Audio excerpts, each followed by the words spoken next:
I'm down to potato chips that y'all have sent me because White Rabbit won't take me grocery shopping.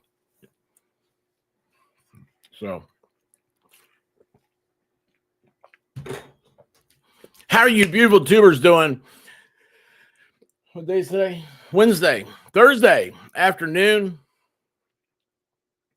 I can't do that. I've got my door open. Give me 1 second. Can't do the sound. It's all different now. I had it open for the pups. Hang on a second. I wish I had one of those Matt Lauer buttons.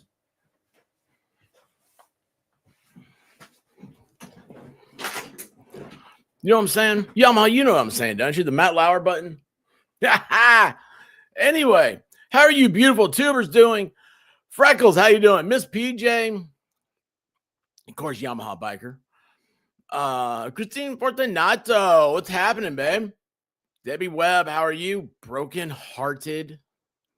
Liz Barnes, how are you doing? What have you been drawing lately, Liz? Needs to be younger. How are you? Ow, man, that shoulder thing. Direxy, what's happening? Rick Friend, how are you guys doing? Grandkids Taxi, Debbie Blair, Jano, Deborah White, how are you guys doing? Listen, so you guys have heard probably that the latest is this is the Hales stuff, right? So, last night I covered one, and it was the order from the court. And in that, we saw that Shockett got kind of reprimanded a little bit, not really reprimanded, but, kind of told like, hey, your hands aren't clean. Hey, Terry Ham, how you doing? Sue Scat, what's up? Your hands aren't clean. What are you doing? And because of your the way you are acting, you have caused your client to not be able to recover what is in the rules that you should recover. I mean, it's in the rules that you should your clients will not be able to recover damages for having to file a motion to compel. So, all this thing it's getting hairy, Hang on a second. I gotta hit my do not disturb. So here's what's happening. So when you have that, then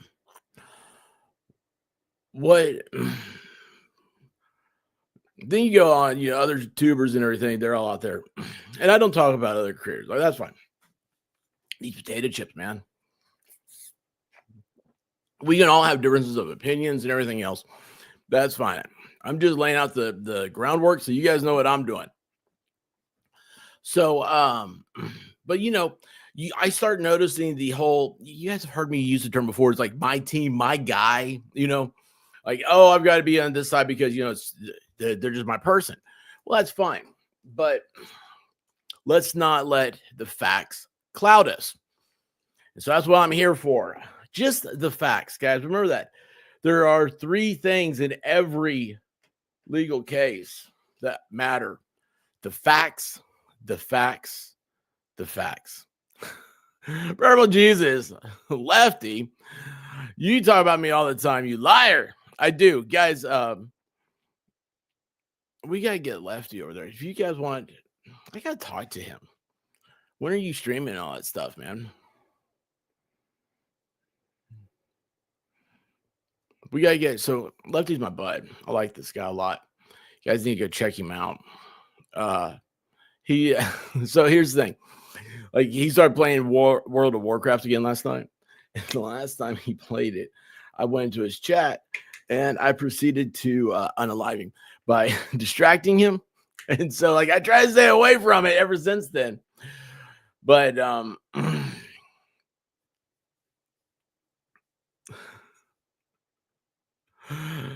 my gosh, dude. What is that's hang on a second.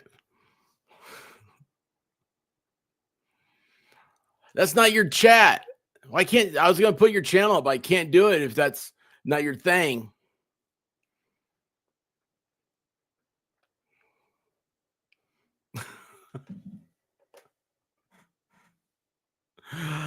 It was bad. Oh, there he is. All right, look, here he is. Lefty Lowell Show. There you are. Guys, check out Lefty. All right, cool. Check this out. I can do this. Guys, I've known Lefty for a while. He is not derailing me. He's just a cool dude. I really do appreciate him.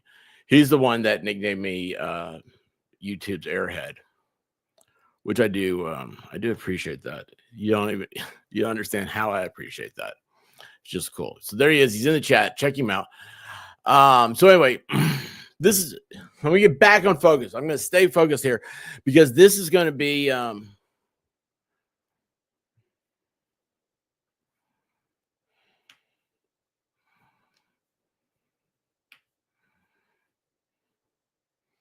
Yellow Biker, are you still over there on Discord? I don't know. Hey, Huck, how you doing? Daytime stream. I pants on for once while watching. Oh my gosh, you know what's funny is I hit play. I was like, oh crap, because I'm wearing pants. And I had to pull them down. I was like, they got all bunchy, man. It's like, this is so restricting. Why? Why am I wearing pants? It's 70 degrees outside. Why am I inside? Why is this happening? Because I want to get this knocked out and we'll get it over with and it will be good. Hey, Wilburns, what's going on? Cat Debate, what's up? And the cat lady, AKA. All right. So I thought about going live last night about 2 a.m. I got this Vice, baby. Pants are prison. 100%. 100%. How you doing, bud? Guys, good news come from our friend Vice baby V2B. He has changed his. Well, I'll tell you what, daytime streaming expert's weird because I have a window I can look at. I'm like, oh, there's a dog. I feel like Blue Dog. I'll be yelling. He can actually start streaming evenings now, so he's gonna be doing some things. He's playing games yesterday. As always, check him out. And forget now what I was going to mention to you.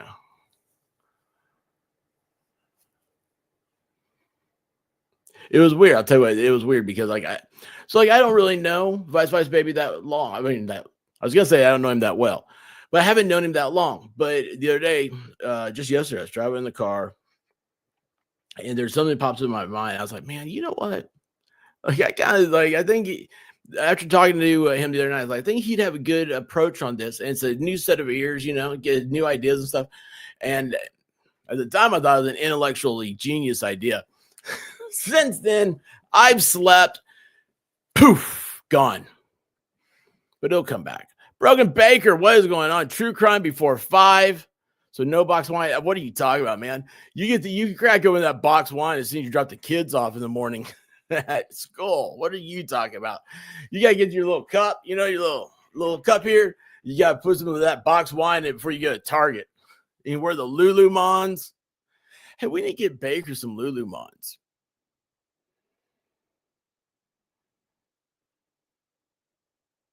He looked good in Lululemons, right, guys? Gals. I think I did both guys and girls there. We had a little rumble of the things. Anyway, guys, here's what's going to happen. This is a very dry and very boring, so to speak. It is a memorandum of law that supports. So Lynette or Preston and Cook, Ms. Preston and Mr. Cook, through their counsel, have filed a motion to dismiss again in their lawsuit with Mr. Hales. You like how we do all this? That's how you should do it. That's how you should talk about it. No Waffle House or Mouse here, but Lulu Mom, worst friends ever. Don't you forget it either. Yeah, they have a whole guide section. They also have a whole pride flag section. I found out from it. Lefty told me about it. True story.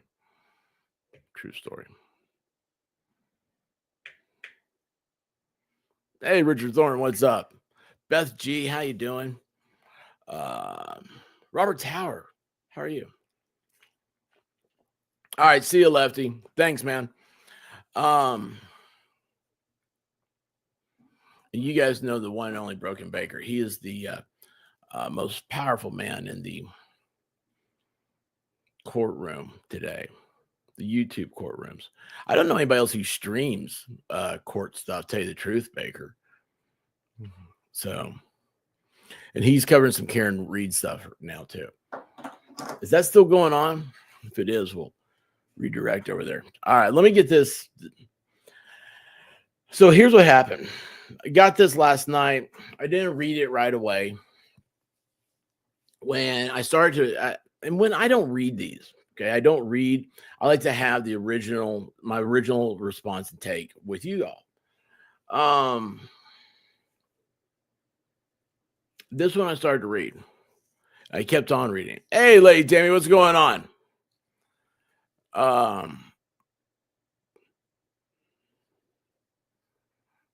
Mo is doing a horrible case, so she streams. Yeah, you know what? I think I know the attorney of the defendant up there. Yeah, I mean, I could go sit in the courthouse. I'd known she was doing this, man. I'd be happy to. That'd been cool. But nobody thinks about little expert. Like, I don't know. There's something happening in Tennessee. I don't know. Does he know anybody? No, I don't know. Anyway, I'm just joking around. Guys, I gotta get new sunglasses, by the way. The Chinese ones, okay. The Tony Starks. There is something about them. They hurt my eye. Like, there's really, like, I take them off and there's a chemical imbalance. I don't like these. These glasses aren't dark enough. So anyway, enough of all that. So Bruce filed a motion to dismiss. All right. Now, he's already filed one once, but this motion to dismiss is special because this one comes after the judge said you can't go forward with, like, whether the racketeering charges and something else. So Bruce says, oh, well, we can't, if you're not going to you're not going to sue my client over this, and that, then I think that this now fails for the court no longer has jurisdiction over here. Hey, knock it off. Thank you so much. Hey, you know what? Let's remember why we're here. Let's all remember why we're here. Think about it. Loosen up. Wiggle, wiggle, wiggle, wiggle, wiggle.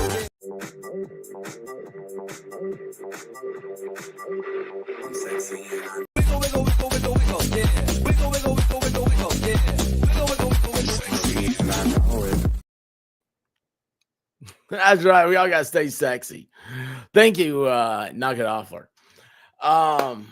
You got more love than Lefty did.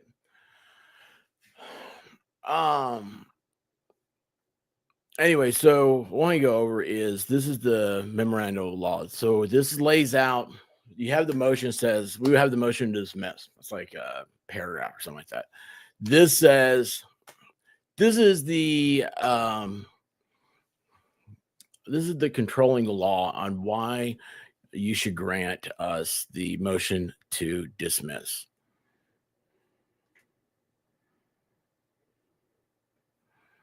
It's definitely Chinesium. I've tested it. Hey, Mary Waltz, how you doing? All right. Which button do I push? What's the button? Oh, no. Where's that? It went off my screen. That's a new one. And it is that one. All right. That's it. All right. So we're going to move our style around here a little bit. Guys, please be sure you're subscribed. Please subscribe. I'm like 70 away from 6,900. And there's just something about it. I just feel like Friday night, man. Having 6,900 would be awesome by tomorrow night, right? Huh? That's what somebody told me. think Rosalind told me that. Said 69 is what you need. I'm like, okay, 6,900 it is. Where is the media assets? She said, like, if you go tell White Rabbit you got 69, she'll love you forever. I'm like, oh man, she doesn't really like me very much. She's married to me. Wives never like husbands, right? Isn't that how that works? All right. I had a hard time getting. I didn't even get through all this last night. It's only 14 pages. I mean, I was hurting. Can we make this any bigger? Let's see if I do this. Oh, look at that. Oh my gosh, look how cool is that? I made it bigger. You guys keep playing with it. It works. Memorandum of law in support of the motion to dismiss under the Federal Rules of Civil Procedure 12B1. You know what? I'm going to keep on doing this. I need to find my federal rules. I don't know. This may be the last time I do this. There's a lot of people that are doing this. Hey, you know what? I got some pixie stick right here. I haven't had lunch because White Rabbit won't go grocery shopping. She won't send me grocery shopping.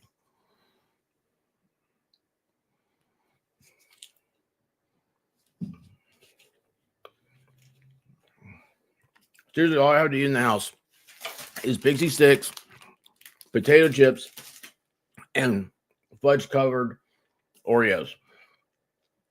And I've been my stomach's really been hurting. It's weird.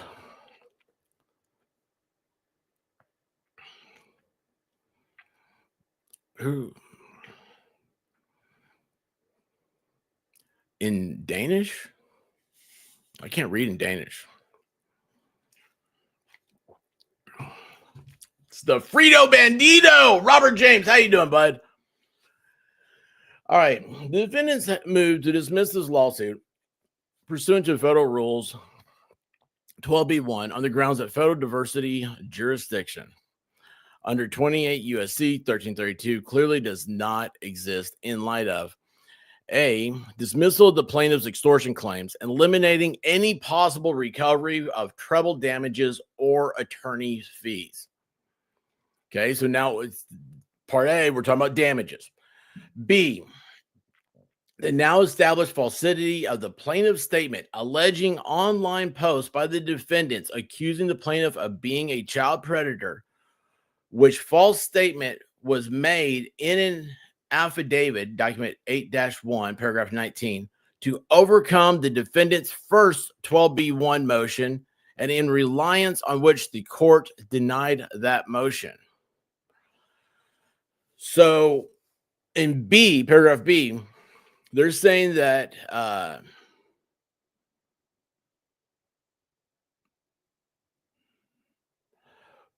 what Jeremy said about the being called a PDF wasn't true. And he only said it to overcome the first motion to dismiss. That's gonna be a deep dive later on in here. Hey, Celestial Force, how you doing? All right. C, the plaintiff's admission that the allegation of the defendants used their defamatory statements to persuade plaintiff's customers to stop supporting his business does not refer to any additional actions or conduct apart from simply making the alleged statements. Okay, so in law, you hear the terms mens res and actus reus. So what that is you have to have, there's two things to commit a crime. You have the mental culpability, but you have to have the actual act of it. You have to have the physical act of it. So the mens rea is your thought. So if you're sitting there and you're thinking to yourself, man, you know what? I sure would. Man, I'd like to go over that table and snatch that cheeseburger right out of that guy's plate. That's the thought of stealing a cheeseburger from somebody. But you don't do it. You have not committed a crime. You have that. You can think about stuff. If you do it, if you just walk by and you just grab it and take a bite and put it back down, you didn't have the mental culpability of doing it. Maybe it was something else. Maybe you're sleepwalking. Maybe there was something there that separated your mind from it. That's where you get like a insanity type stuff. So you don't have the mental culpability to do it. That's a very, very off the cuff, stupid expert example. Please do not quote me. Okay. I mean, I'm going to get worn out by this. You guys go around and start quoting me on that. But just remember that, you're talking about the two things. You have it's the mental and the physical. Okay. Now, I'm not saying that those apply here, but what I'm trying to do is establish that point so you understand where this paragraph is coming from. The plaintiff's admission that the allegation the defendants used their defamatory statements to persuade Jeremy's customers to stop supporting his business does not refer to any actions or conduct. Saying they simply are just alleged statements. There's no conduct. So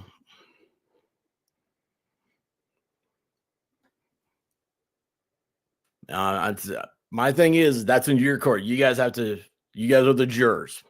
All right.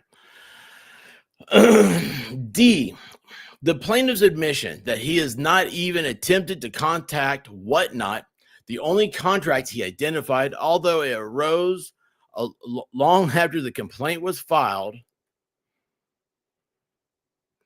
I think I remember that. First time I heard of Whatnot. I'm still not sure what Whatnot is. I never checked it out. But that was, I think they filed the complaint like in September or something, to find out if the defendants did anything to interfere with his contract. In addition to gutting the $75,000 minimum amount in controversy necessary to sustain federal jurisdiction under 28 U.S.C. 1332, these grounds also pertain to the issue that the plaintiff's bad faith in invoking federal jurisdiction in the first place, such that the court could not retain jurisdiction, even if it has discretion to do so.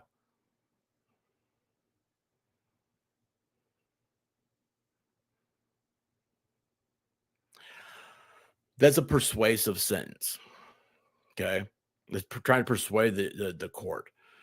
So it's even, look, Jeremy was so erroneous and insane, like this was a federal jurisdiction thing, that it was such bad faith that the court should just send it back anyway, whether or not they do have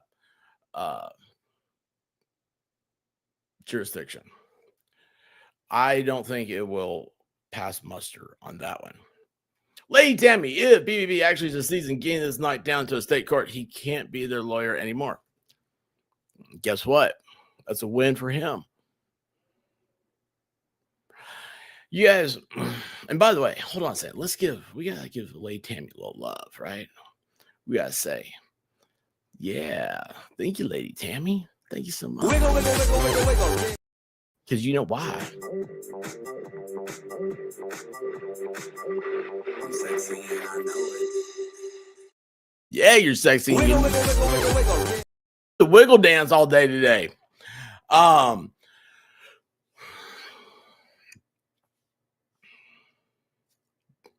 Shower thought. We'll just call it this a shower thought. When you're alone with your thoughts and ideas pop into your mind.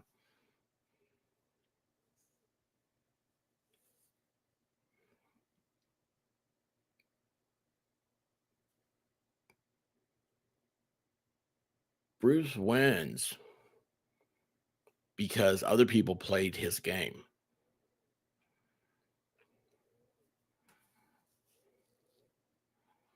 He doesn't care about YouTube. He doesn't want to be a YouTuber. That's stupid. He's sitting there playing puppet master with everybody. Think about that. That's why he makes these crazy statements and all this stuff, and he stutters and stammers when he goes on these things. And then he comes out and he, like yesterday with that, when he put the emphasis about the email that Randy had sent him. He knew what he was doing. He knew he had him. I didn't see it. I skipped over it. The dude might be crazier than a fox.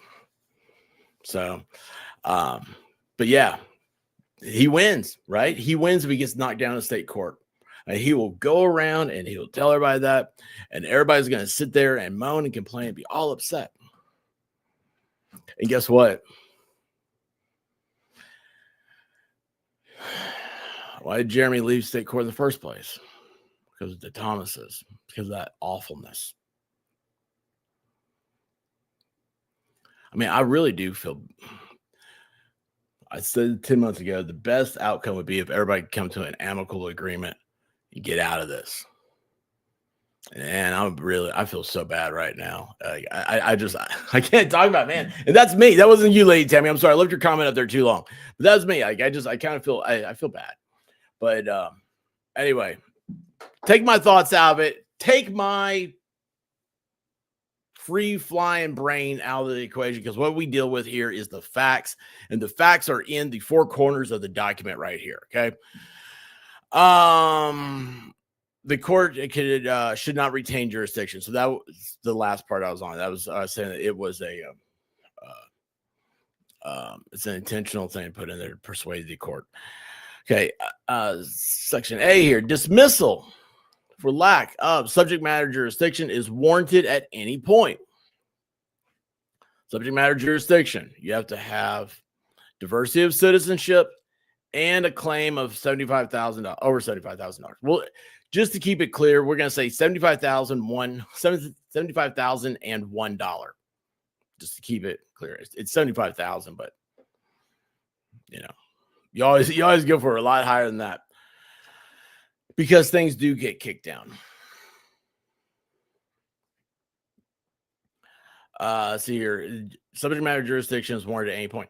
Now, this is where he did his homework. Although the court previously denied a 12B1 motion at the outset of the litigation, concluding that the allegations sufficed to meet the federal diversity jurisdictional minimum amount in controversy of $75,000, where it has become clear that the plaintiff cannot meet the jurisdictional minimum, dismissal is warranted for lack of subject matter jurisdiction under 28 U.S.C. 1332. Bruce is saying that Jeremy doesn't have jurisdiction anymore. You know, it's sad that I said Bruce. I should be saying Preston and Cook are saying it.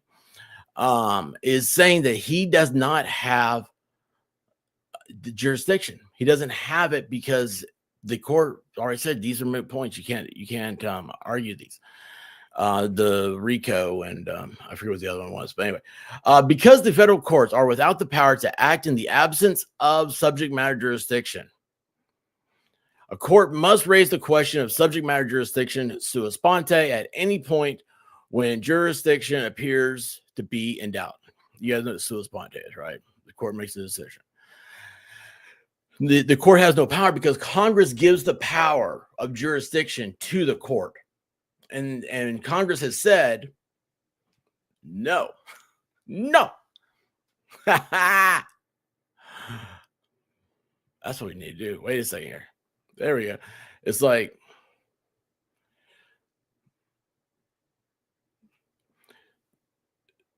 if there's not subject matter jurisdiction, does the court still have authority?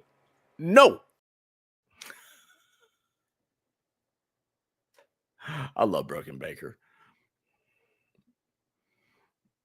Hey, T for 2. How you doing? Kevin Sheely, what's up? Man, this thing was down. Denise, how you doing? Poor Marine. Have I been banned yet? No, not yet, man. Daphne Pride, how are you?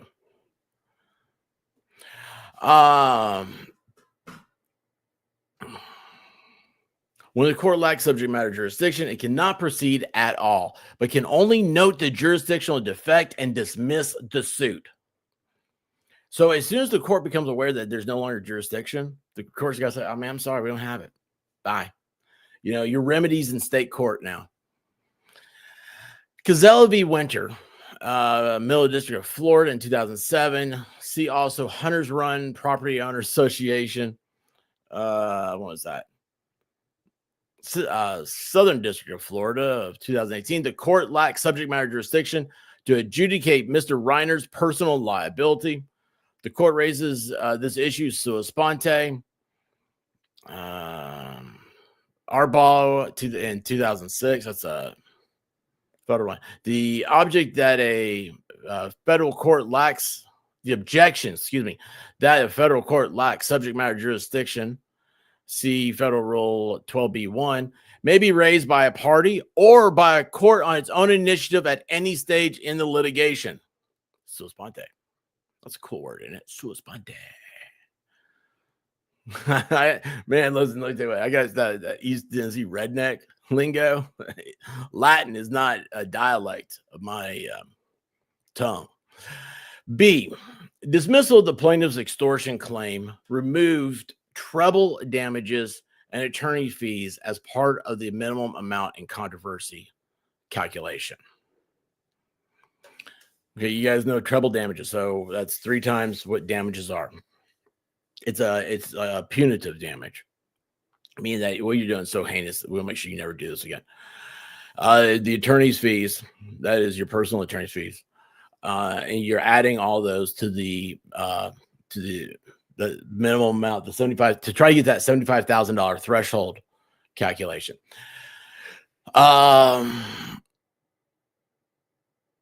I'm either that or you've lost a crayon in there, Paul Marine. Hey, Shelly Hugby, how you doing? Jano, did I say hi to you again?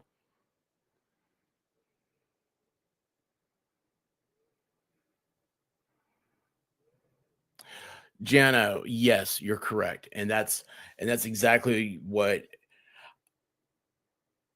I realize. This is the realization I've come to, and I'm not right. I've got nothing to back this up but my own gut feeling and what little bit of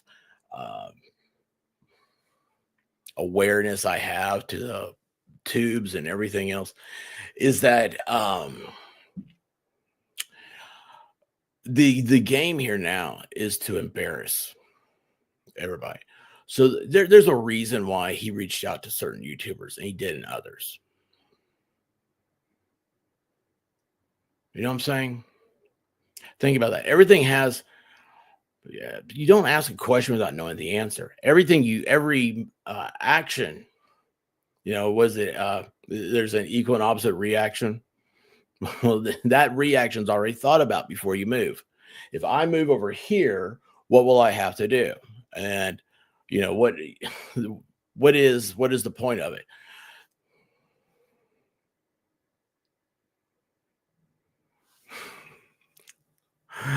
This man right here is dangerous. Dangerous, I say.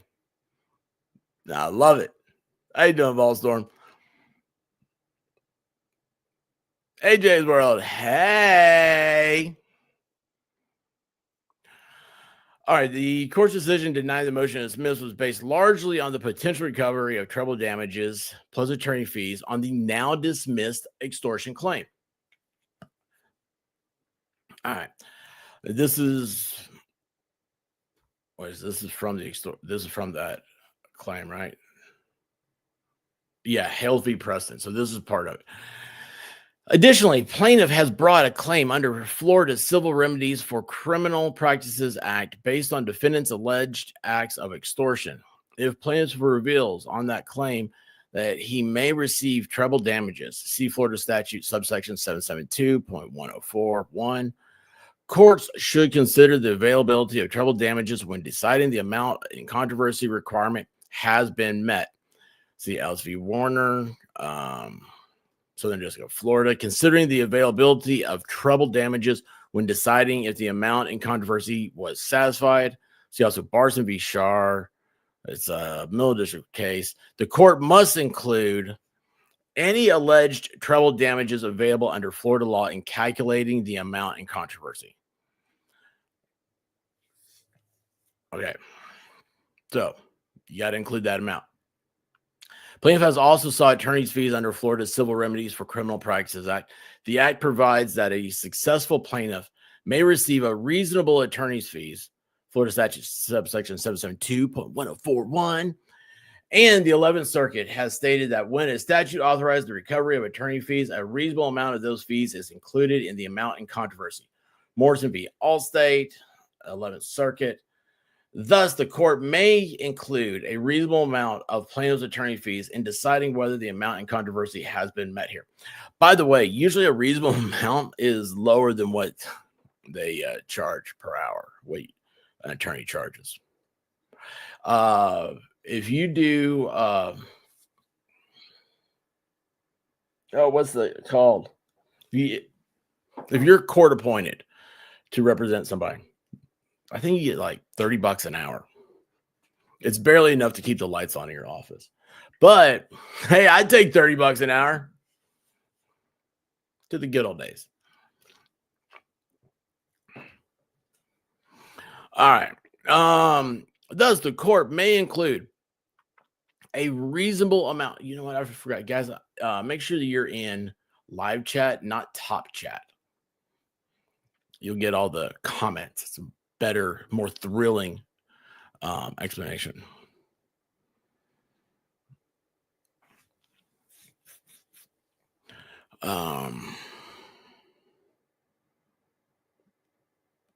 Hey, hot damn Elaine, how are you doing? What is going on, dog?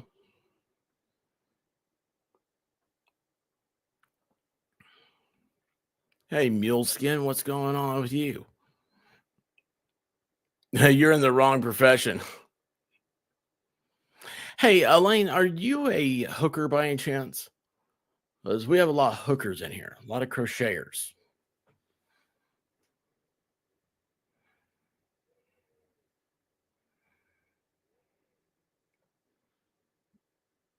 Slug entertainment. Rock on. Let's see, where was I? The 11th Circuit say that when the statute authorized recovery, deciding whether the controversy has been met here. When the possible actual damages are combined with the possible treble damages and the possible reasonable attorney's fees, the court easily finds it is more likely than not that the amount in controversy exceeds $75,000. That was put into the complaint, Hales v. Alexis Preston. Looking back in reflection,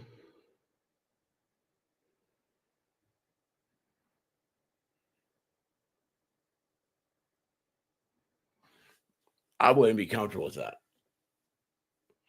If I'm suing, you come, think about it. Okay, you guys play attorney for a second. Here I am. Hey, here goes the expert guy. Who knows what he did? He probably fell off something, Something happened. A squirrel bit him. And I come to you and I tell you what happened. Are you going to take my case if I tell you that, well, if you win and you get attorney fees, but you got to win first, and you get treble damages, but you got to win first, we would have subject matter jurisdiction? Or would you be more inclined to take the case if I came to you and I said, man, I got $80,000 worth of damages easy. And then you realize that you can also apply treble damages and attorney's fees on top of that. Which one would you rather do? Me, I think I would want to make sure that it was over that threshold before trying to make it into court, because the federal court is very busy, and federal court doesn't like you wasting their time. It's a harder threshold to overcome. Not saying that any of this applies here. I'm just saying in generalities. Okay, given the court's dismissal of these claims, there is no potential for treble damages and attorney fees for extortion. I read that last night, about fell out of my chair. I was like, son of a gun, I never thought about that. Never thought about it.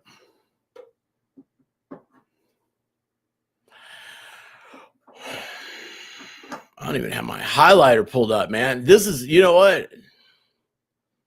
That's a highlight. How's that work? I don't know how to highlight anymore, do I? Is that on? Is this thing on? There you go.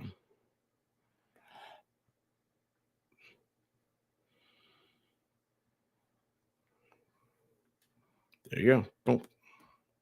Why didn't that light up? Why didn't it light up? It doesn't like me. That's why. There we go. Given the court's dismissal of these claims, there is no potential for treble damages and attorney fees for extortion or any damages for extortion. And so these are no longer part of the amount in controversy calculation for purposes of diversity jurisdiction. Going to be Home Depot, the 11th Circuit, which is Florida. When the amount in controversy substantially depends on a claim for attorney's fees, that claim should receive heightened scrutiny. Well, that's what we just had. That was the example I just gave you. I did not read that part. So, I mean, that's just, for me, that's just common sense. It's heightened scrutiny. It's like, really, are you really going to get attorney's fees? And then attorneys, sometimes they inflate their numbers, and that's a whole nother wrecking ball. Let's see here, Packard case explaining that when a punitive damages claim comprises the bulk of the amount in controversy, punitive damages is the treble damages, and may have been collaboratively asserted solely or primarily for jurisdictional purposes, that claim should be given particularly close scrutiny.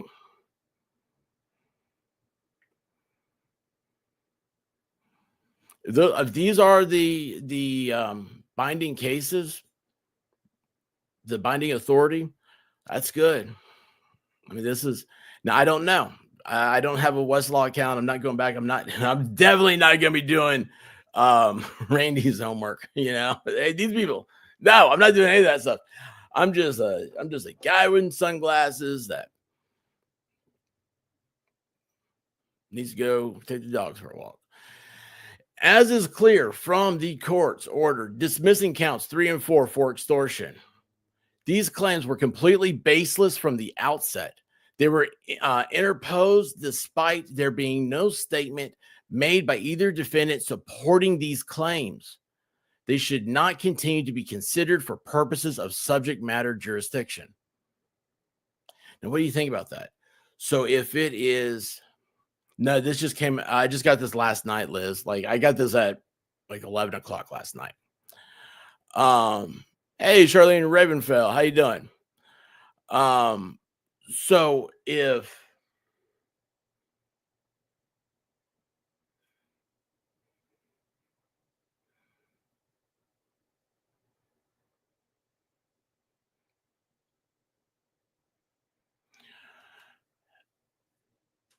if the court has removed these, saying this was never in there. This is not part of the complaint.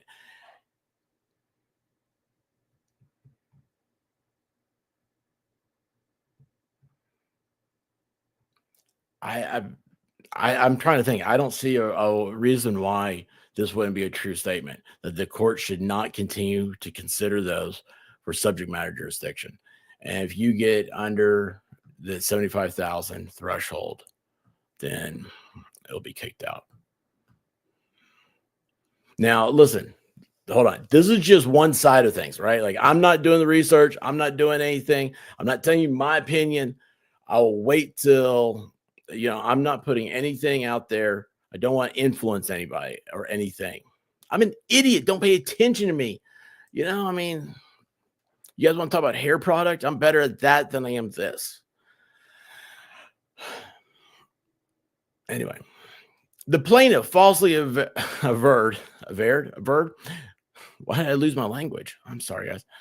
Averred the defendant's made online post accusing him of being a child predator in order to overcome lack of jurisdiction. In denying the defendant's 12B1 motion for the court noted the following claims. In determining that the 75,000 minimum, by the way, you should not shorten that. You should not use K. That's an error. Minimum amount in controversy was established. Plaintiff claims the defendants have engaged in a coordinated and extensive campaign to defame, harass, extort, threaten, and injure him and his social media business. More specifically, plaintiff alleges defendant Cook posted a large collection of sex toys and stated plaintiff was selling them. Defendant Cook posted online, plaintiff, would you like me to post the pictures of my C8CK?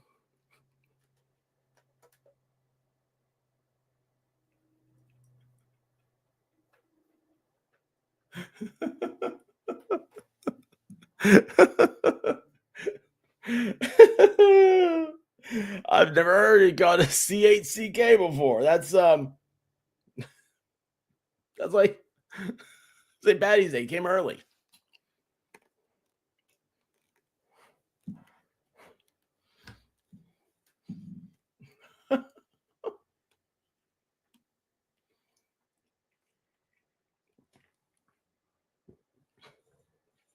Sorry. I'm not trying to laugh at C8CK jokes. All right. Defendant Preston created and posted throughout the community signs saying things like plaintiff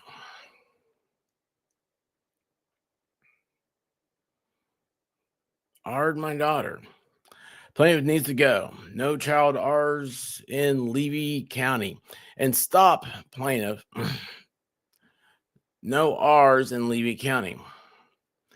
Oops, hang on, I'm on the wrong page. Defendant Cook and Preston have made online posts calling plaintiff a child predator, and those posts are constant and ongoing to this day. Document 8-1 at 4.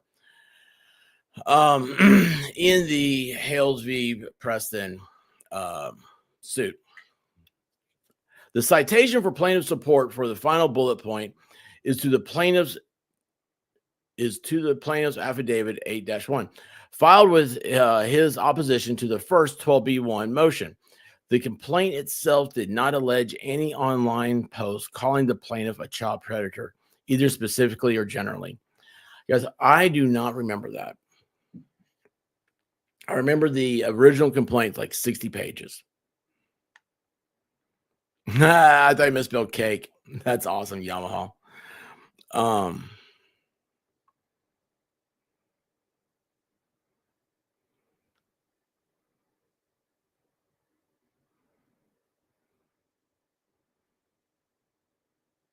Hey, Puddletown, how you doing, buddy?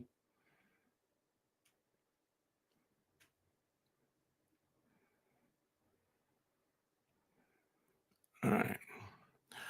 So here's the thing. In the complaint, it was like 60 pages.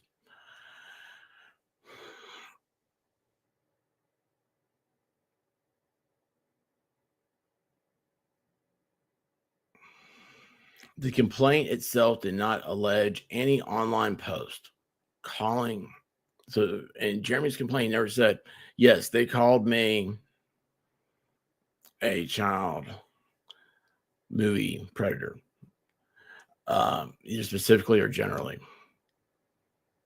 If it's not in the complaint, well, it's not actionable, right? I mean, I don't know. I don't remember. That's something that that's like a footnote. Guys, I never did courtroom stuff. Okay. I just read a lot of cases just like this. And I've helped on a lot of cases like this, but I never, I'm not a court guy. I've been a few times. I don't even like it.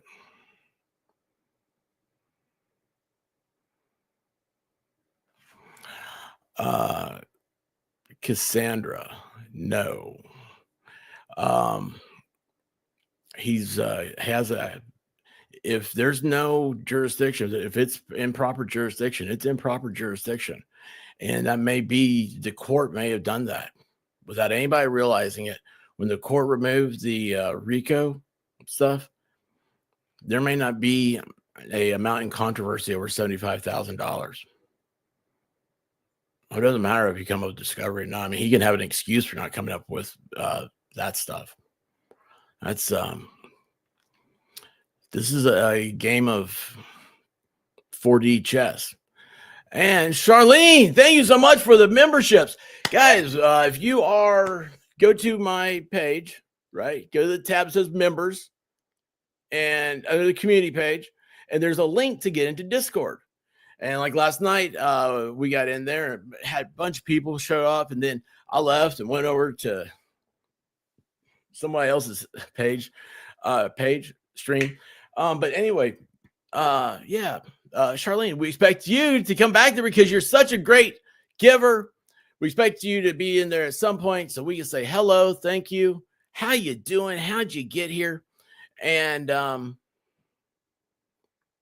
you know what? We're gonna send you. I'll send you a baker too. How's that?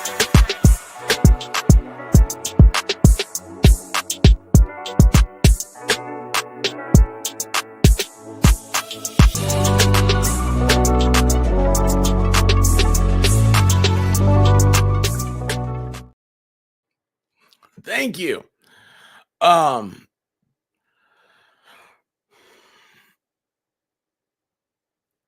right, let's see here. Let's keep on going. The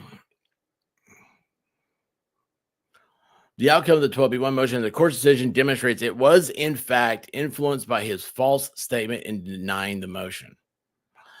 So the court denied the 12B1, the first one, to dismiss. It says because of the defamation here, but then when it had interrogatories, it wasn't here. The defendants are saying that Jeremy did not allege it in the original complaint, and was only brought up during interrogatories. Is that right? Yeah. Defendants have allegedly engaged in a public and coordinated campaign to, so it was in fact influenced by his false statement and denying the motion. This is the statement. Defendants have allegedly engaged in a public and coordinated campaign to ruin plaintiff's successful social media business by, among other things, repeatedly, both online and in the real world, falsely accusing him of being a both kind of overage and underage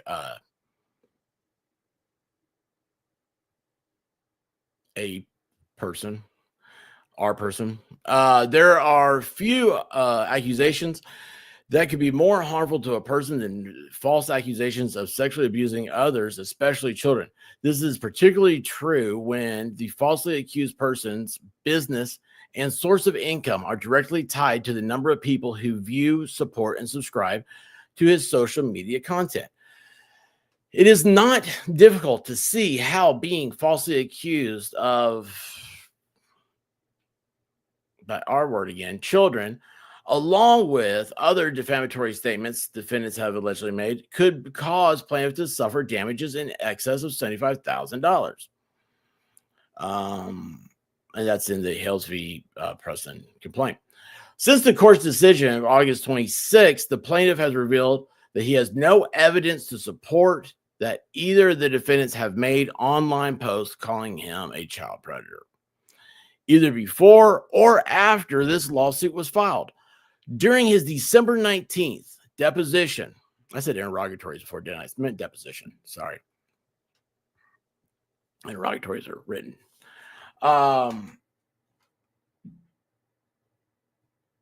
During his 19th deposition with the Pensacola Federal Courthouse, the plaintiff acknowledges having no examples to cite other than supposedly a YouTube live stream he watched the evening before.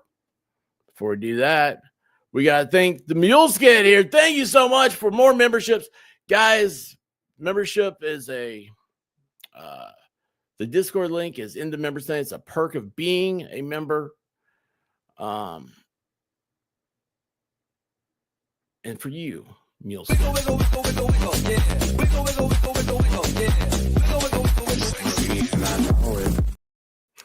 Thank you so much. Let's see here.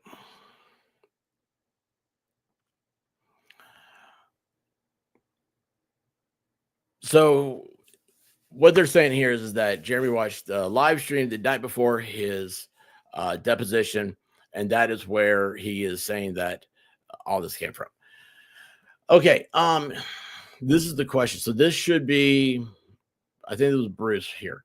Okay, in paragraph 19, you write, Mr. Cook's and Miss Preston's online posts calling me a child predator are constant and ongoing to this day. Correct? Jeremy answers correct. Okay, so what online post calling you a child predator are you referring to most recently to this day?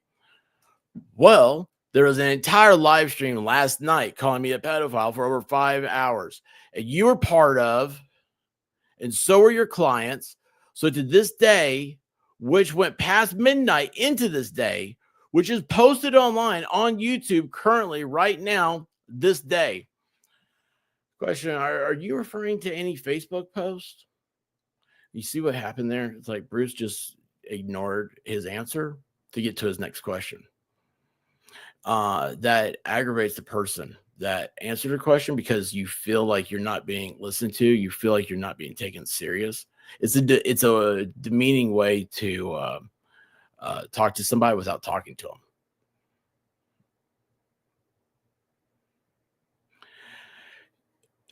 Answer. You asked me online posts. So Facebook, YouTube, all the social media platforms are online postings. YouTube was last night and this morning to this very day. So see here, Jeremy's repeating himself. This is what Bruce wants him to do. You identified last night's YouTube stream. Are there more? Most recently, before that, what would be an online post calling you a child predator? Jeremy, I would have to go back and look. There's so much information for me to go through. If you had prepped me for this question, I could have been better prepared.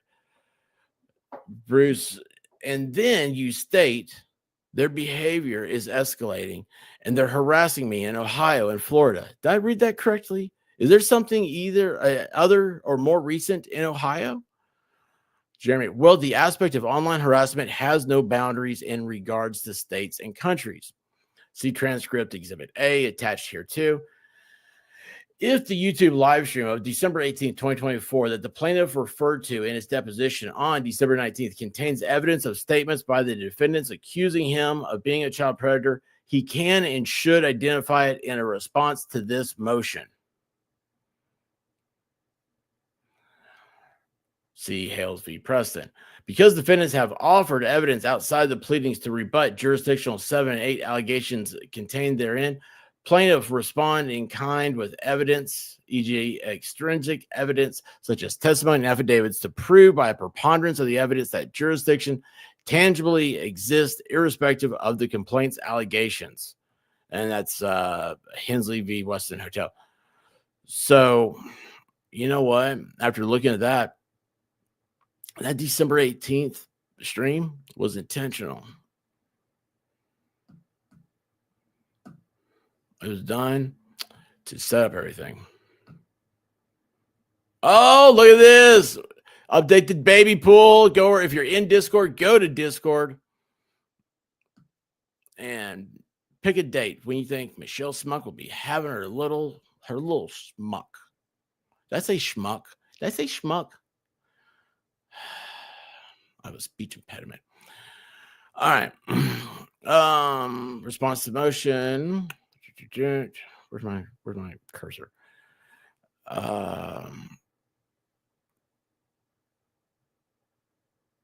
Explaining that the party invoking the court's jurisdiction must prove by a preponderance of the evidence facts supporting the existence of federal jurisdiction. Regardless of a live stream that conveniently occurred the evening before this live deposition, the plaintiff's statement in paragraph 19 of his affidavit was false and interposed in bad faith specifically to overcome the 12B1 motion, with no ability to support it at the time it was made and nothing identified to support it since. Regardless of the live stream was conveniently occurred the evening before his live deposition. He's showing what happened.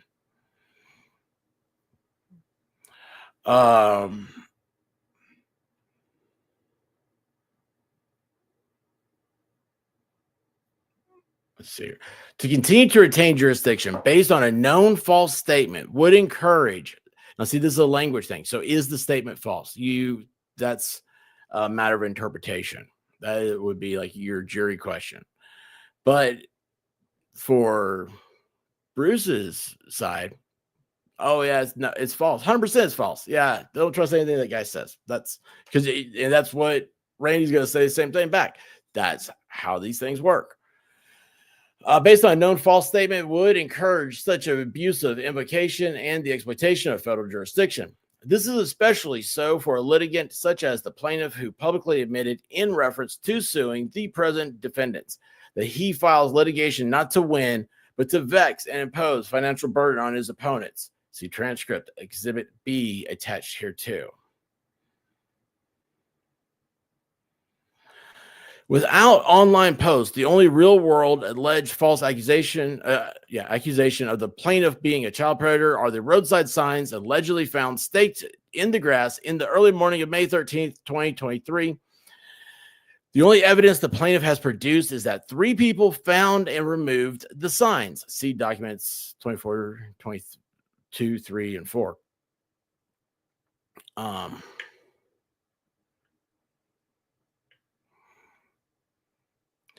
The plaintiff admits that none of the 3 believe the statements written on the sign were true. See transcript Exhibit C.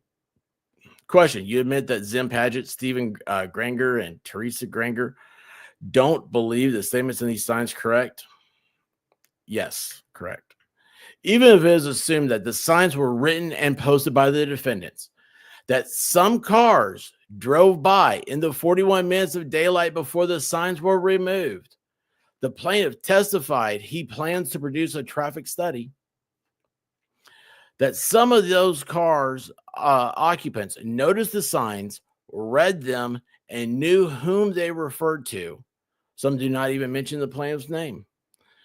That one or more of these cars' occupants that read the signs and knew whom they referred to believed the statements. This would not establish a minimum amount in controversy of $75,000. The plaintiff admitted in his deposition he cannot identify a single person who saw, understood, and believed the signs. So, I'm sorry, here's my own thoughts. I'm sitting here going, okay, well, you're going to say that was there defamation? You know, if a tree falls in the woods and nobody's there to hear it, did it make a sound? That is, wait, did I miss something over here? I thought I did. Sorry. Hey, Deborah Mallinger, how are you doing? Guys, hey, let's go, Brandon. What's happening? Let's go. You got to do thumbs up for Brown Dog. That's the reason why. Hey, Tammy Fayette, how you doing? Freckle Ginger says a reasonable person would say, yes, it does make a sound. I don't know. I'm just using it as an example. That's what I thought that they'd be going with right here. I'm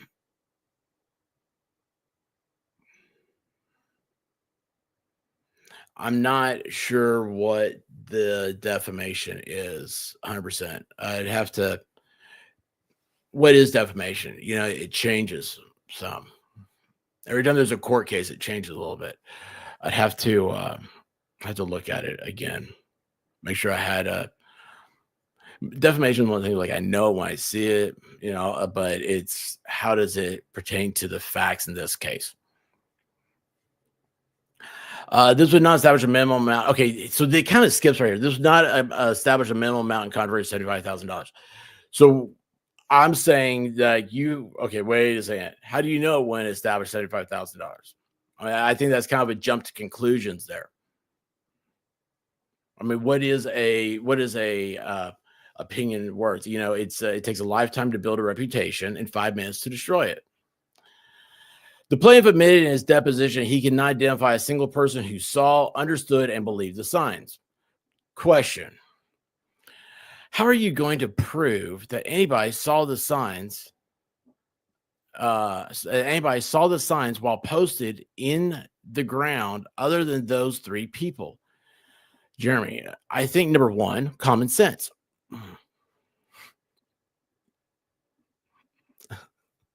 Common sense ain't common. There are major roads, and there have been many studies done on those major roads in regards to whether Otter Creek needs a light or not. That's true. Those numbers are out there. They're probably sitting in the county office. And those studies are all public information. So that aspect that people are driving the roads, common sense tells you it's a road. People drive on it. People saw it. And not only is it just a road, it's very heavy traffic in the road. And so traffic studies. And check this out. Where'd this go? Lefty, defamation is you telling everybody all I do is die in World of Warcraft. Expect to hear from my attorney. No, I did not say. I mean, if you're going to come after me, get it right. I did not say all you do is die. I said that I was over there and I killed you. And so I don't go back because I felt really bad about it. You do not always die.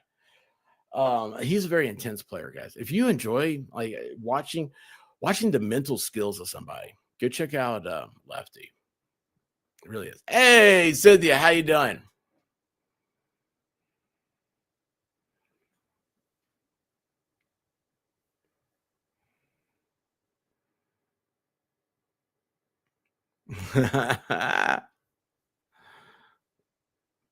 You like that, huh?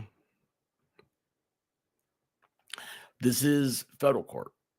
Has to be brought up here. Has to be. It's whether or not there's jurisdiction in this court. I mean, if you write something down on a piece of paper and throw it out in your front yard, have you defamed somebody? I don't know. I mean, I don't know.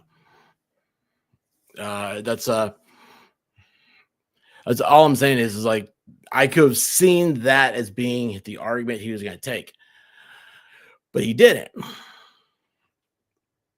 Guys, I'm trying to. Well, here's the thing. I want you guys to leave here knowing that we only do the facts. We only cover the four corners of this document. We don't go outside. If it's not in this court, it didn't happen. And if you are of the opinion, like, well, here's what I think, or you're trying, if you have an assumption, if you have a feeling that it is something more than what is written down on a piece of paper, please take a step back, a deep breath, and realize that's not right. You're wrong. You have to stick with the facts. Even if you get the whole thing wrong about this, as long as you stick to what's on the paper, the facts of the paper, you will be credible. But when you come up with ideas, if you go the route of Hollywood's completely lied to you. The whole judicial process that they tell you in Hollywood is a complete fabrication. There's no surprise witness. There's no yeah buts. There's no over here. There's no fairness or anything else. The fair happens in the fall. Okay. But the rest of the time, it is the court of law. These rules and standards go back to the 1600s, the Magna Carta, common law in England. They were so important. They were so part of our divine destiny as a society, as a country, that pilgrims carried them with them across the Atlantic Ocean and established law in America. This is well thought out. It is done by professionals that are way, way, way smarter than I could even imagine. I have a hard time sitting with Steve Gosney. Do you know why?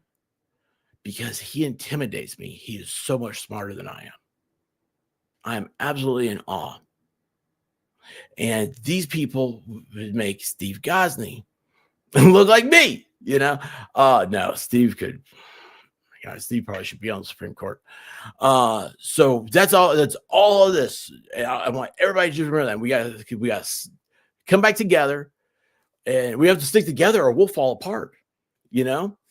And when the chips are down, I think we're going to start seeing a lot of this stuff. And I could be wrong about everything. If I'm wrong, say la vie, man. I admit to it. I'm not very smart. You shouldn't listen to me. But while you're here, I'm trying to get 6,900 because Rosalind Duke said if I didn't get 6,900, she was going to stop watching me, and my wife wouldn't be as happy if I had it 69. So please make sure you're subscribed. You get unsubscribed all the time. That's a YouTube thing. And on Mouse, that's a cool name. The tree may not have made a noise, but it still fell over. I like the way you think. Hey, Vaughn, how you doing?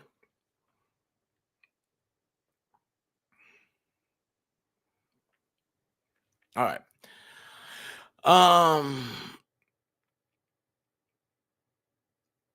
Yes, so traffic studies. So the question, traffic studies. So my next question is, can you name anybody by name, an individual? You can certainly say cars drove by, but can you identify any person other than Zim Paget, Teresa Granger, and Stephen Granger that saw the signs as they were posted? Yes or no? If anyone else comes forward, I will name them. See transcript exhibit D attached here too. And let's see here. Kelly B, if you took the time, made the signs, posted on the ground along the road, what purpose did you have other than to tell others what you think? I don't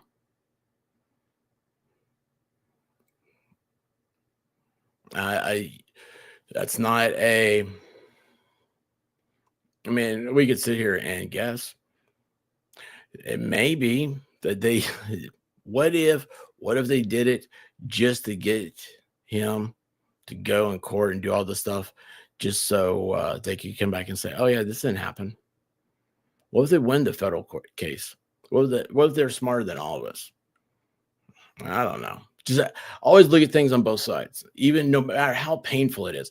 Whenever you have your side and you're right and you've got all the facts and you know everything that's going on, at that moment, you have to change sides and you have to defend the other side, not knowing all the facts. You only know the facts and everything that you've got, but now you got to defend the other person. It's classic debate, right? But yeah, I mean, I understand totally, Kelly. I'm not in disagreement with you at all. But this is lawyers. This is court, and it's all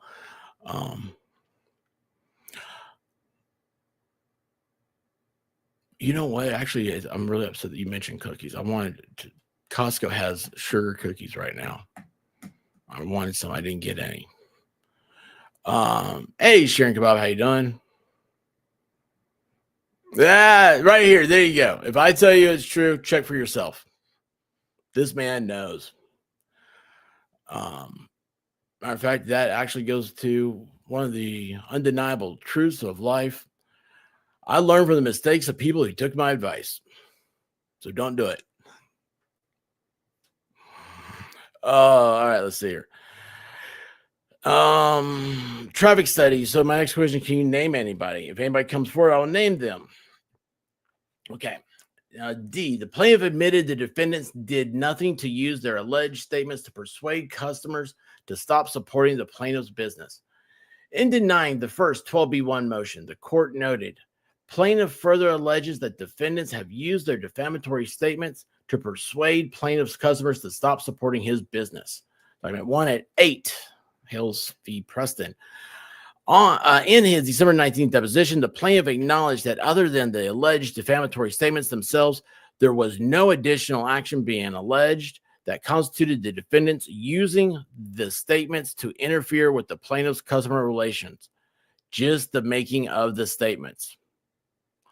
So they're saying this is what is being written right here, right? This is Jeremy said, yeah, they said these things. But did they do the actus reus of anything? Remember what I was talking about earlier? Like usually you have to have an act to do things. Did they? Did they go out there and continue? I mean, I don't know. I'm in no way defending. I am trying to put into light, in a simpler term, into a conversation we can talk about what has been written and responded to in this with this memorandum of law.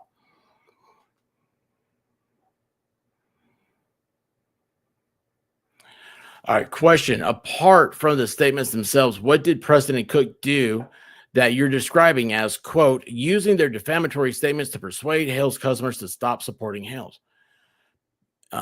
Answer, please rephrase your question. Yes. Other than the actual statement itself that they make and you reference here, what are they doing to use those statements to persuade people not support you? The statement of Jeremy Hales, Ard, my daughter, is more than enough to persuade a customer not to support me. Nothing else needs to be said or done. See transcript exhibit E. Thus, using the defamatory statements to persuade customers is nothing more than a contrived phrase devoid of any substantive meaning beyond allegedly making the statements. It provides no basis for consideration as adding to the minimum amount in controversy for purposes of federal diversity jurisdiction. Guys, here's something I noticed, like some of the stuff y'all are saying in the chat. Remember, we were talking about this document. We are only talking about, does the requirement of $75,000 satisfy? Is that requirement satisfied for federal court jurisdiction? Doesn't matter, mean anything else. All it is this is a procedure. Are we in the right court? Doesn't mean that there's not a remedy. Doesn't mean that it won't come out later down, but are we in the right court? That's all we're talking about right now. That's all this memorandum of law is doing. And this is where the attorneys make the big money. Are we in the right court? Nobody else thought about that. You know, I'm ashamed. Of course, I don't do this stuff. I don't care. I get aggravated when I see so much of this happening around. And I'm like, that's not what it says. That's not what's going on. Why is it so hard for some people to read the words written on the paper?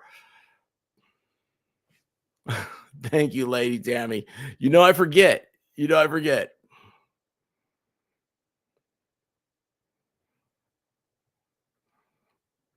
Well, there you go. It only allows you 10 witnesses.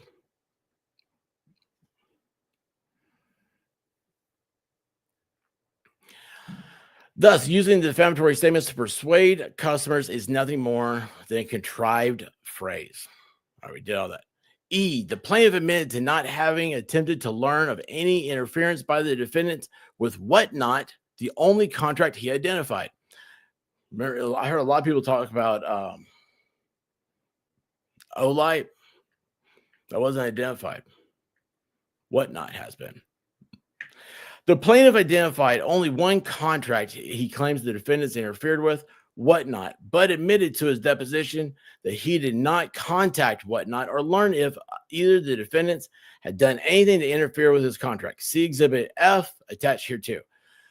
Do you have evidence that John Cook made direct contact with Whatnot of any kind at any time?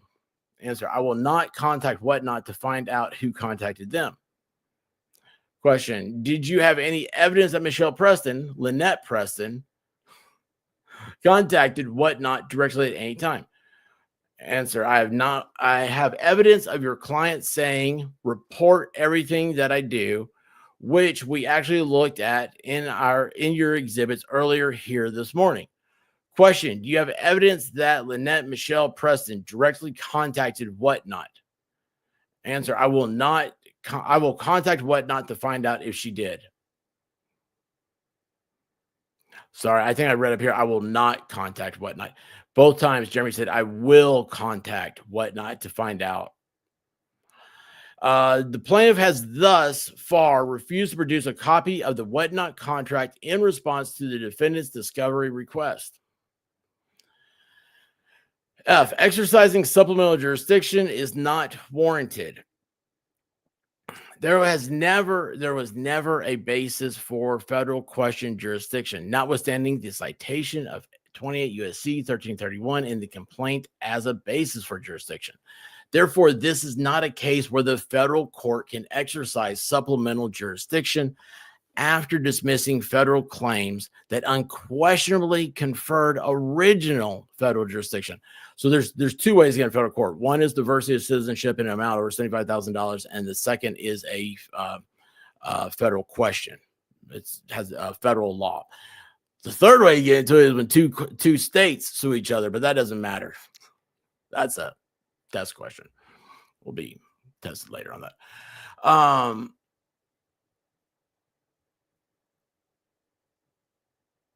Therefore, this is not a case where the federal court can exercise supplemental jurisdiction after dismissing federal claims that unquestionably conferred original federal jurisdiction. Rather, this is a case where false allegations, which were not even included in the complaint, were specifically fabricated to include in an affidavit to overcome a motion to dismiss challenging diversity jurisdiction. See document 8.1, paragraph 19. The online posts were vaguely conjured because the alleged real-world accusations made against him by the defendants, roadside signs seen by 3 people who didn't believe them, fall far short of establishing damages of $75,000. If some event subsequent to the complaint reduces the amount in controversy, such as the dismissal of one count based on the defendant's answer, the court must then decide if it's in its discretion whether to retain jurisdiction over the remainder of the case. Shenanigan v. Cahill, 4th Circuit. Remember, this is the 11th Circuit. In particular, it is important to consider whether the amount claimed in the complaint was made in good faith or whether the plaintiff was consciously relying on flimsy grounds to get into federal court. See Rosado v. Wyman. It's a federal U.S. case. Then Supreme Court in 1970, distinguishing initial insubstantiality from subsequent mootness. Whoa. Okay. Distinguishing initial insubstantiality from subsequent mootness. So there wasn't enough substance to begin with versus that point is now moot. So a lot of times you can file a claim, you get to court, and by the time you get to court, that the issue at hand has already been resolved. Thus, the complaint is moot. Insubstantiality means that you did not have the substance to actually file this claim in federal court to begin with. And that is the point that is being argued here. Another critical equitable factor is the existence of any state limitations bars to refiling in state court, meaning that the courts like to see justice prevail. They prefer for the aggrieved individual to be made whole. Here, if there is no remedy in state court, federal court will say, well, the best thing to do is to keep it here, keep it in our system. What is stated here, another critical equitable factor is the existence of any state limitation that bars the refiling in state court. As the information provided in this motion clearly shows, the plaintiff's claim of intermediate damages exceeding $75,000 was not made in good faith, but was based on flimsy grounds to get into federal court, when there was no reason the claims could not have been pursued in state court without issues of jurisdiction. So let's see, here's my little highlighter. That's what we're talking about. So there's no reason that this couldn't be in state court. And I think we all knew that, like, back when this happened, it was talked about. And it's because, one of the things, and this wasn't ever a Hales thing. I've never talked to Jeremy or George or like that one-on-one. It's never been a thing. I just know them like y'all know them. I appreciate their challenge, appreciate what they do. I think they're really good people, and I want to see them succeed. I think the world's better with a successful Hales.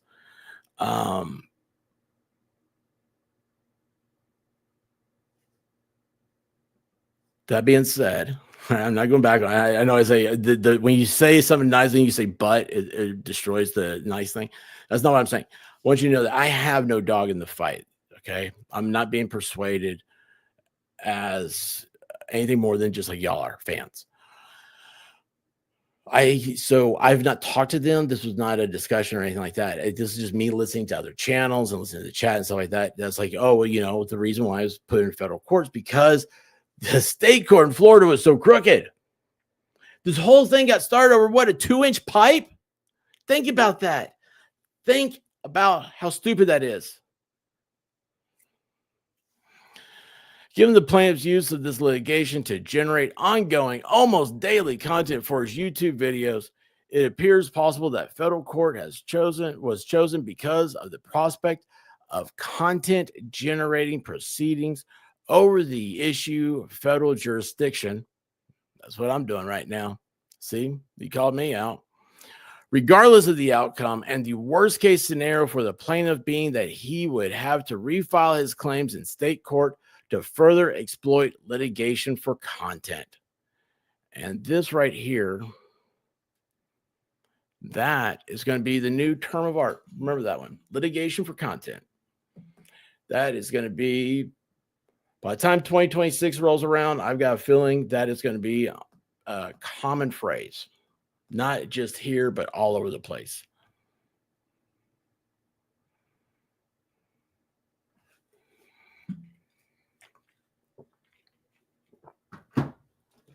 As there is no bar to the plaintiff's refiling his claims in state court, this critical factor also weighs in favor of dismissal for lack of jurisdiction under 28 U.S.C. 1332. Shenanigan v. Cahill. Let's see, also Vines v. Monterey Farms. Both of those are Fourth Circuit. Upholding dismissal of the remaining counts following granting of a summary judgment motion that reduced the amount in controversy to below the threshold under 28 U.S.C. 1332. We hold that the record supports the district court's conclusion that any possible damages for lost wages for Vines' 2-day suspension would fall below the $75,000 threshold necessary to invoke the court's diversity jurisdiction under 28 U.S.C. 1332. Thus, we affirm the district court's holding to dismiss this claim with instructions to refile in state court. And that right there is that's a perfect way to end his argument.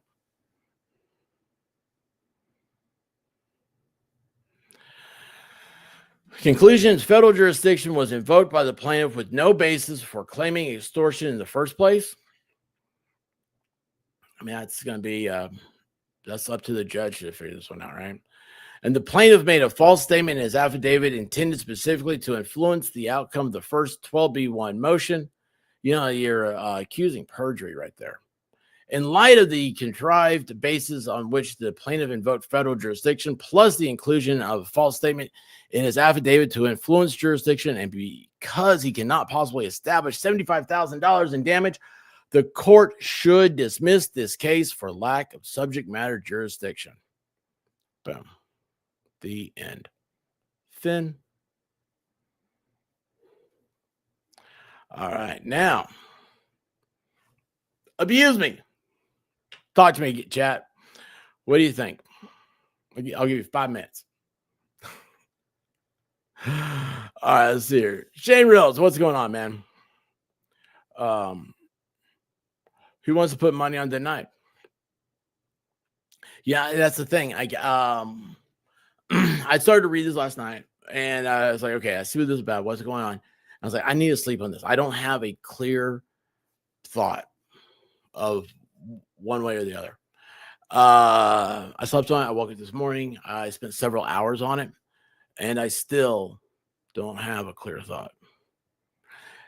So I decided, I was like, well, this is pretty big news. Most people have a hard time reading them. Sorry. Can't read, don't do it. But that being said,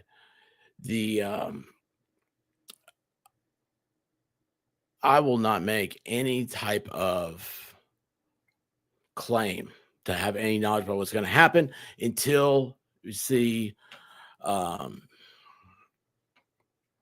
Randy's response, Jeremy's response, because they're going to respond to this memorandum of law. Guarantee it. Well, Mary, thank you. And I love the rainbow. Look at that. Well, let's see what Shotty comes up with. That's true. Tiny from Oz. I may have missed this, but when you have two people that have said in writing that they are PR for LP, does that mean everything it says is approved LP? That is, I'm not getting involved in any of that stuff. This is just this thing here.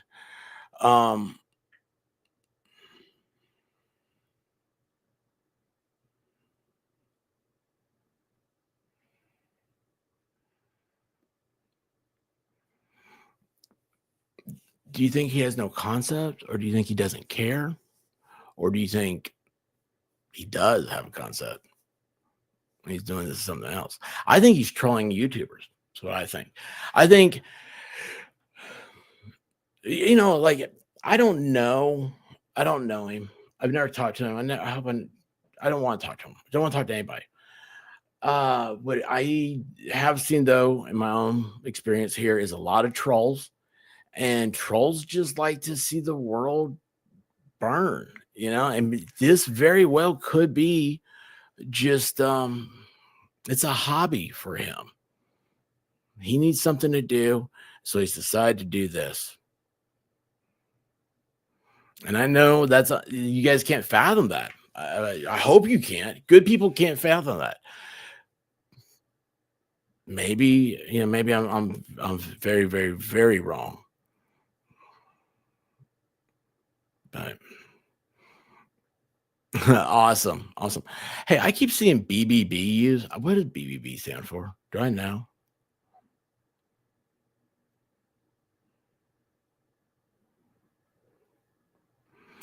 It has to be the claim when made, unless you admit it and try to add something else to it. But everything's about when the claim was made. Because if you didn't have, so here's the thing. No, I'll tell you this, no, because it's not a running tally. NEM, let's say you stepped on my toe and that's $1 worth of damages. I can't go to court and file suit and say, well, I know she's going to give that $75,000 worth. I made myself laugh. I'm sorry. I wasn't laughing at you. I started laughing at me. I'm going to start deep thoughts with the expert. Yeah, don't do that. Don't do that. There are no thoughts. There's only Zool.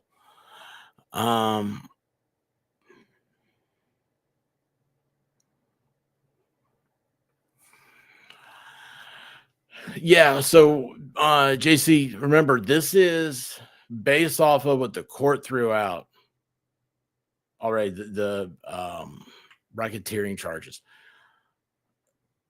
Will this work? I don't know. I didn't see Randy getting smacked by the judge in his order yesterday either. I mean, think about that. Like, that whole response and everything, Randy was a good one. And somebody said that he's like a $400 an hour attorney.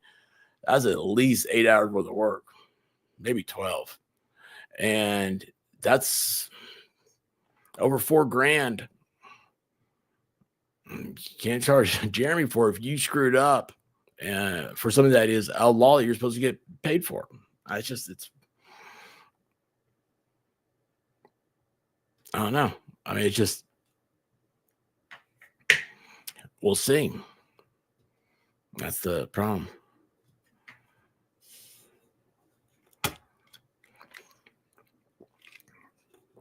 Legal stuff sucks, man.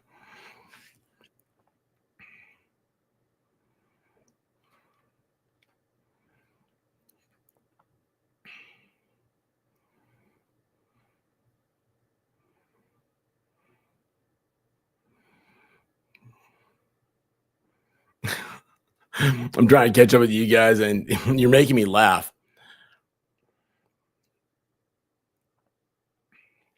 Yeah, Yamaha, the skip out thing. So that's where I was like, maybe he's just trolling everybody. It was it was something that some other creator said. I was like, he doesn't care about you. He doesn't. You're small beans. I mean, let's face it. If you don't have a million, I mean, Jeremy, man, he's got 750,000. That's big to me channel. But man, go look at like Mr. Beast and then start comparing those. And it's, oh, I got you. Thanks for the BBB. Gotcha.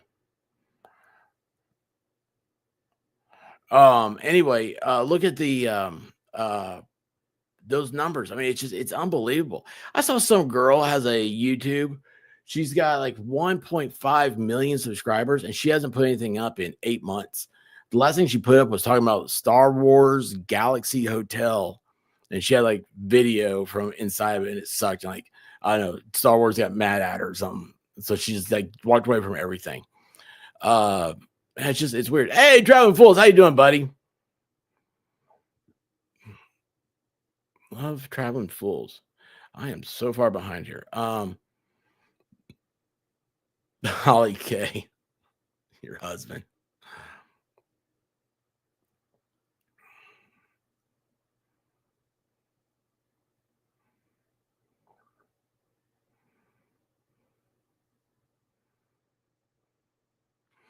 Yeah, Lesko was too obnoxious to get an insult in it for you, man.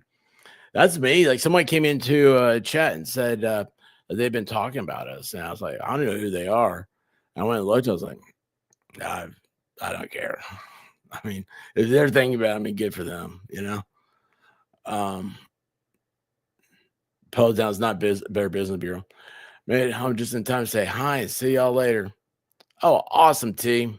Awesome.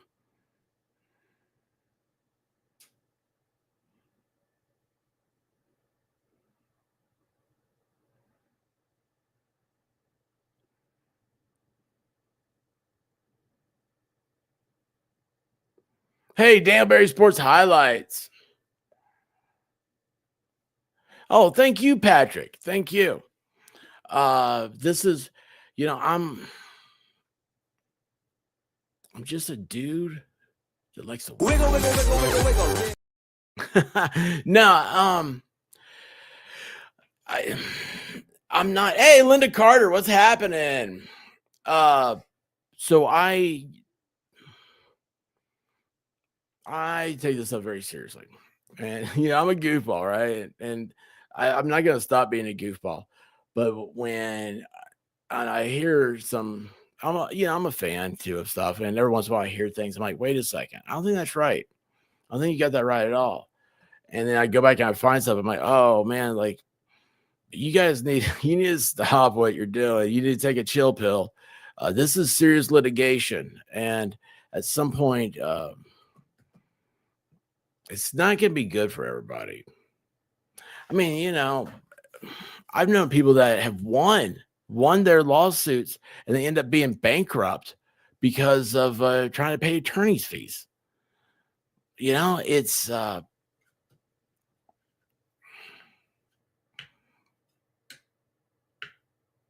it sucks. You're still alive when people are talking about you. Hey, y'all, speaking of alive, Cassandra here, she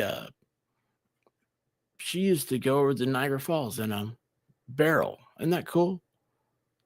She lives up there. So like you can do that or like visit it or something. Her grandmother did. I forget what it was. But anyway, so then okay. Now this stuff comes fast. Okay. I was not expecting it. I don't expect to ever do it. Like I said, like I thought about doing this last night, 2 a.m. and just be like, hey, everybody, guess what? Here you go. But it was yeah, there you go, Harry. You got it right.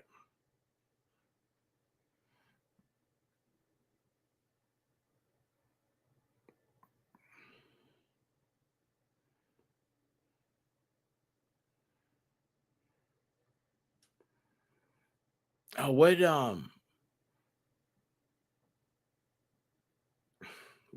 the Johnny Depp documentary? I haven't even let me guess, it's on Netflix, right? Everything's on Netflix. I don't have Netflix.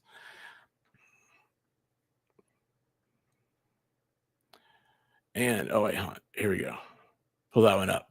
Ted, yes, and thank you for the super chat. Appreciate you, but by the way, everybody, check out Ted's avatar. Isn't that cool? That little kid smoking cigars. Winston Churchill's what it looks like. The judge is frustrated with both attorneys. The judge very much so yesterday said that. That's what you saw what my stream on it. I was like, yeah, the judge is like, hey, you want to go over here to the whipping post?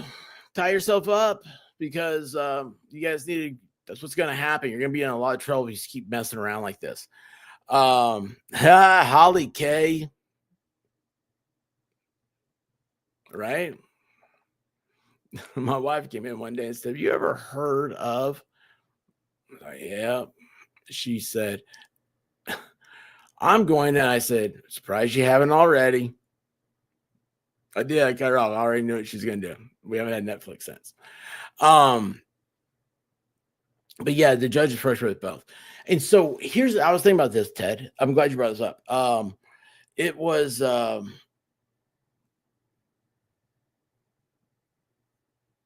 the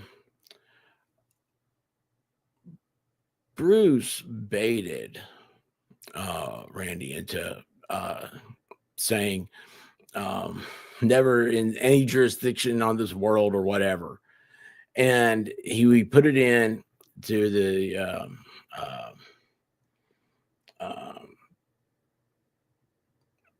whether it's the extension of time request.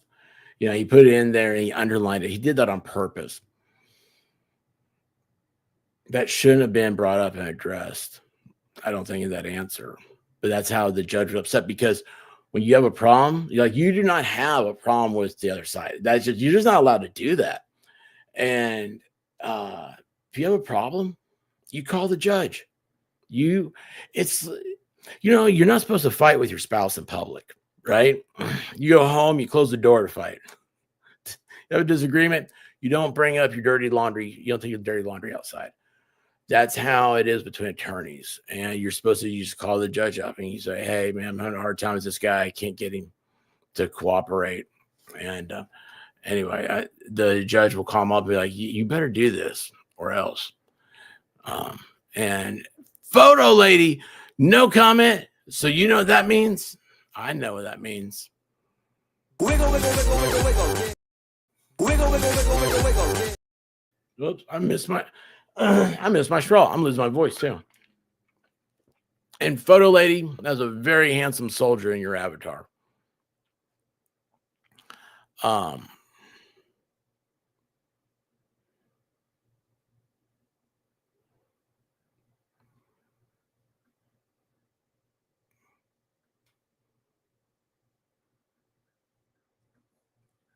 Thank you, Angel Brat. Thank you. You have to.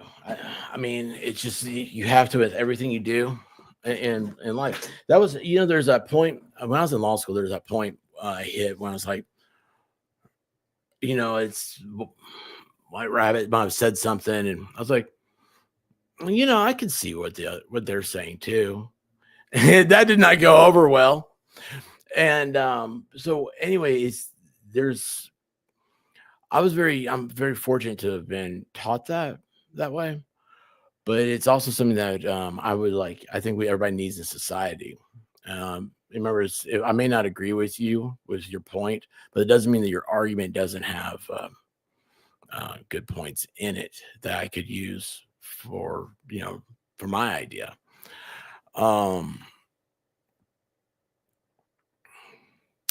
Yep, show said no and moved on. Yeah, and that's so when I read it, I didn't think much about it. I was like, that's funny, two lawyers going at it.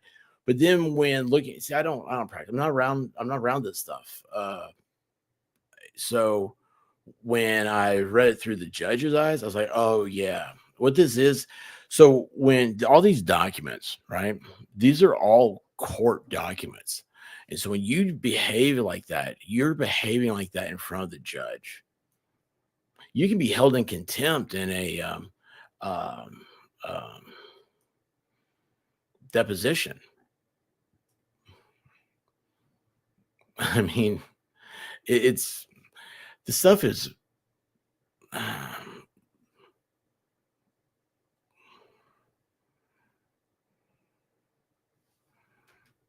Sorry, I got distracted. But yeah, you never. He should have known better, and Bruce got the better of him. Yes, and yes, and then of course, right here, never fight the missus in public, especially if she works out. 100% true. All right, I gotta get jumping, guys. Let's see here. Anybody have any other question? They need to be surgically removed, maybe surgically removed.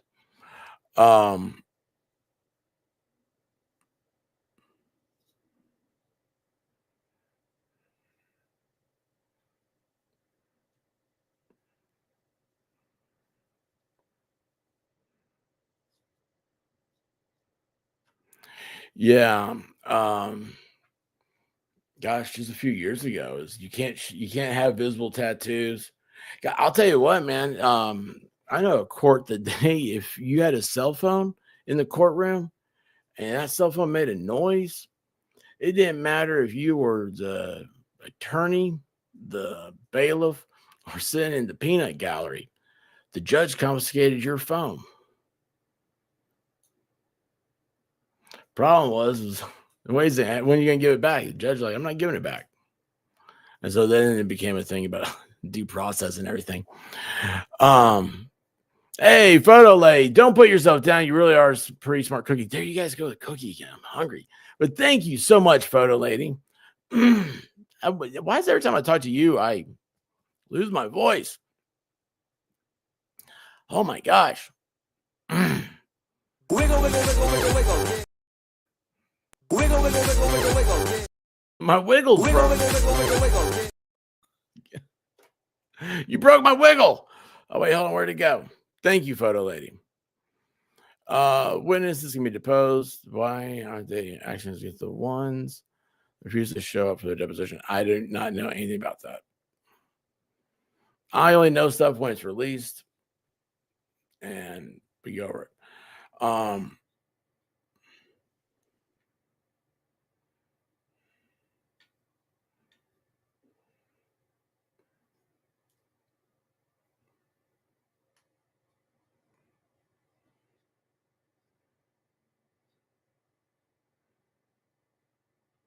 Yeah, I've heard that, JC Mac. But remember, there's 10 witnesses. That's what they can have. You're not hungry. You want sugar? Yeah, I do. Well, I'm not getting any sugar. I got stuff I got to do, though. Guys, listen, I love you guys. Please make sure you're subscribed. Please make sure you got the notification turned on. Both of the things are things that YouTube kicks out. Also, just drink water. I need to drink water. I'm out of water, too.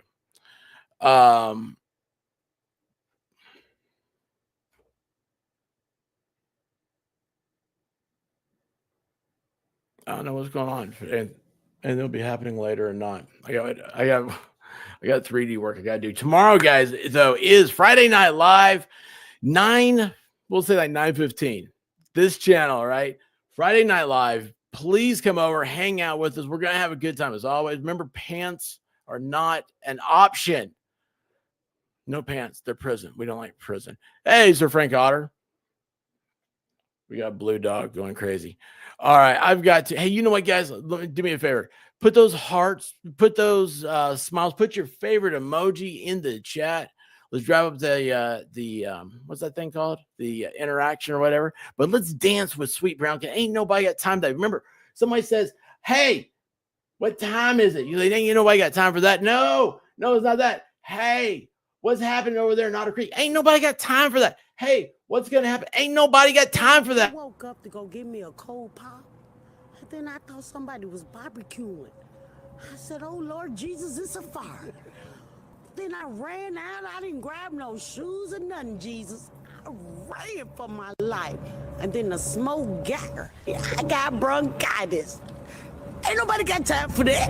Ain't nobody got time for that. Ain't nobody got time for that. Ain't nobody got time. Ain't nobody got time. Ain't nobody got time for that.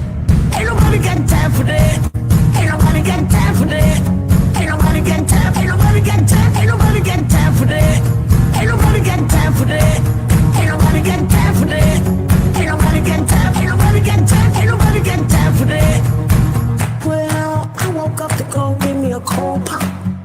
I thought somebody was barbecuing. I said, oh Lord Jesus, it's a fire. Then I ran out, I didn't grab no shoes or nothing, Jesus. I ran for my life. Ain't nobody got time for that. Ain't nobody got time for that. Ain't nobody got time, ain't nobody got time, ain't nobody got time for that. Ain't nobody got time for that. Ain't nobody got time for that. Ain't nobody got time, ain't nobody got time, ain't nobody got time for that. I said, oh Lord Jesus, it's a fire. I said, oh Lord Jesus, it's a fire. I said, oh Lord Jesus, it's a fire. Jesus, Jesus, Jesus, it's a fire. Oh Lord Jesus, it's a fire. I said, oh Lord Jesus, it's a fire. I said, oh Lord Jesus, it's a fire. Jesus, Jesus, Jesus.